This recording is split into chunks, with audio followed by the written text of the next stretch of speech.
Namun kadangkala kami menjumpai anak-anak itu eh, perubahan-perubahan yang akan menjadi kebiasaan dalam dirinya, mungkin dia dapat di luar lingkungan sekolah atau bagaimana, itu kadang-kala lebih dominan.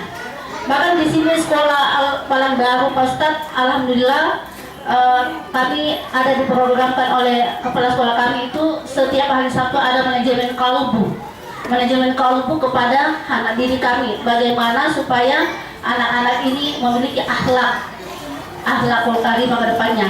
Nah, yang menjadi pertanyaan saya Pak Ustadz, metode apa yang kami lakukan sebagai guru pendidik di sekolah ini agar anak-anak yang banyak mengikuti perilaku di luar seperti media atau di lingkungan di luar sana, karena itu lebih besar pengaruhnya. Kadangkala itu sudah maksimal sekali kami memberikan metode pendidikan, tetapi hal itu kadangkala masuk telinga kanan, keluar telinga kiri. Ya, terima kasih yang sempat saya paparkan Pak Ustadz. Demikian, billahi fisabilillah wassalamualaikum khairat. Wassalamualaikum warahmatullahi wabarakatuh. Bapak Ibu, ada pertanyaan? Kalau begitu saya silakan kepada Pak Ustadz menjawab. Baik, terima kasih atas pertanyaannya walaupun satu, tapi saya yakin setelah ini mungkin akan banyak pertanyaan. Jadi ya, pertanyaan kapan itu, jadi saat telah nanti diresmikan, maka kegiatan belajar mengajar tahfiz di sekolah ini akan sudah mulai berlangsung. Hari ini sudah ada kesepakatan dengan pihak ibu kepala sekolah di 2 SDN ini bahwa pembelajaran tahfiz itu harus masuk dengan standar kami, yaitu 4 jam 4 jam dalam seminggu di setiap kelas. Karena apa? Kalau tidak 4 jam tidak akan mencapai 1 juz 1 tahun. Hari ini sampai kenaikan nanti sifatnya masih trial, uji coba. Tapi insya Allah pada saat tanggal 15 tahun ajaran baru 15 di 2016 kita akan serentak mewajibkan 1 juz 1 tahun. Kenapa kami meminta kepada para sekolah untuk diwajibkan, ibu-ibu? Karena kalau tidak diwajibkan tidak akan ada perhatiannya. Kalau tidak diwajibkan tidak akan ada keseriusannya. Makanya kami dorong untuk bisa dimasukkan. Dengan apa pemahamannya? Kenapa mata pelajaran lain kok bisa diwajibkan, sedangkan ini yang Allah berikan tidak bisa diwajibkan? Itu saja dasarnya. Pertanyaan kami, jawaban kami yang pertama ini sebenarnya mencakup pertanyaan yang kedua. Saya sampaikan kepada ibu, kenapa Yayasan CSN cuma mengambil visi untuk melahirkan penghafal Al-Quran? Karena itu dasarnya, Bu. Dasarnya kehidupan. Ibu tadi bilang, metode apa yang bisa mengajarkan kepada anak-anak kita? Kami sudah melakukan ini, itu. Hanya seperti buih di lautan, masuk kuping kiri, mentok, mending kalau keluar kuping kanan masih ada yang nempel. Ini keluar kuping kiri lagi, betul Ibu? Saya ini bertanya sama seluruh kepala sekolah di seluruh Indonesia, bukan cuma di Kota Makassar. Apa problem anak-anak generasi kita di sekolah? Jawabannya cuma satu, bukan mata pelajaran yang diajarkan, tapi moral. Betul Bu? Moral. Tidak ada mata pelajaran yang sanggup membenahi moral anak-anak kita. Kenapa? Karena kita tidak mengambil sumbernya. Kita tidak mengambil petunjuk dari Sang Pencipta yang menciptakan kita dan anak-anak kita. Itu dasarnya. Apa yang dilakukan pertama kali Allah dalam mengajarkan kepada baginda Rasulullah Sallallahu Alaihi Wasallam apa? Iqra. Itu yang paling penting sebenarnya. Rasulullah mengajarkan kepada Jibril mengajarkan kepada Rasulullah adalah disuruh membaca. Kalau hari ini kita jauhkan Al-Quran, hari ini kita tidak pernah menyentuh Al-Quran, yakinlah tidak akan ada kesuksesan yang akan kita pegang. Kalaupun ada, hanya yang namanya istidrak. Allah kasih kesuksesan, tapi keberkahannya tidak akan ada. Iya, satu saat Allah akan hancurkan, bahkan Allah akan hinakan. Kesuksesan yang kita inginkan adalah kesuksesan yang betul-betul mempunyai keberkahan. Anak kita bisa menjadi orang hebat, kebanggaan orang tua. Bukan orang hebat yang akhirnya masuk KPK penjara. Bukannya orang hebat yang menjadi anggota DPR yang memakan uang rakyat. Bukannya pengusaha yang memakan bisnisnya dengan segala cara yang haram dia sikat. Bukan.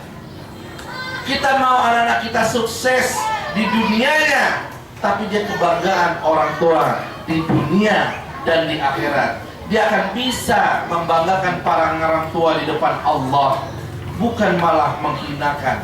Ini yang kita mau.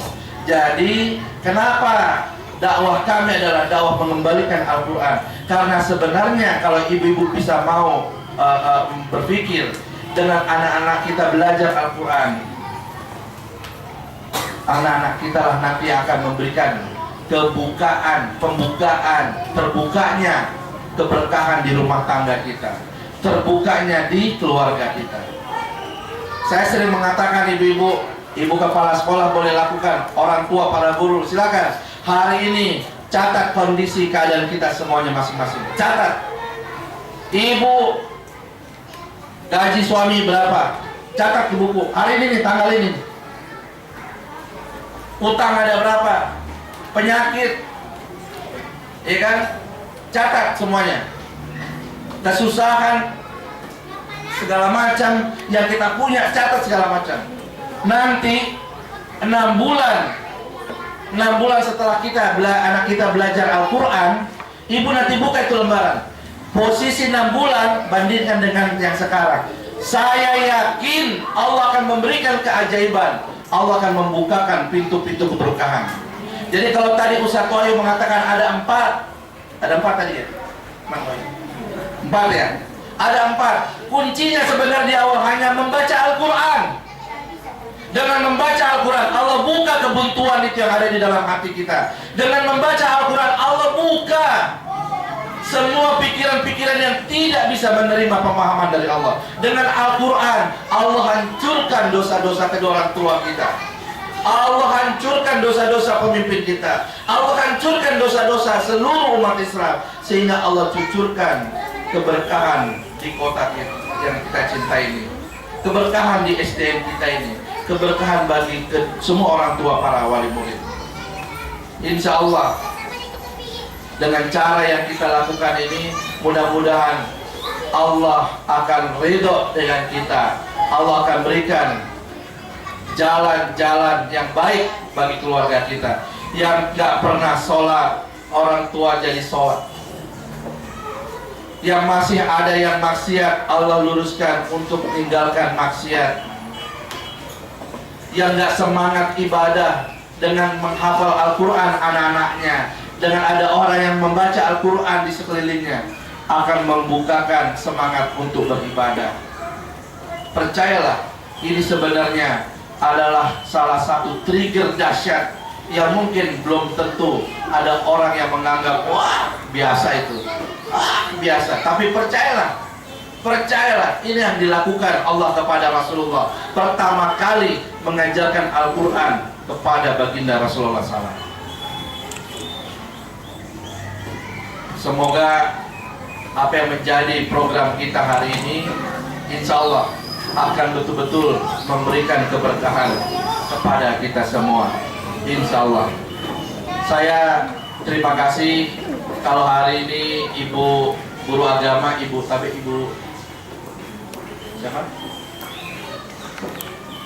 Ibu Juni ya, yang menjadi pejuang dakwah dahsyat ini. Dia membuka TPA di semua masjid. Saya sarankan Ibu, kalau memang nanti gandeng dengan kami akan bantu. Jangan cuma sekedar TPA, rubah menjadi tahfiz. Karena kalau TPA tanggung, kita ini produk dari TPA. Produk dari TPA yang hanya belajar juz amma pada saat naik Al-Quran sudah malas. Kita rubah sekarang, bukan lagi TPA, tapi wajibkan anak-anak kita melalui belajar tahfiz menghafal Al-Quran.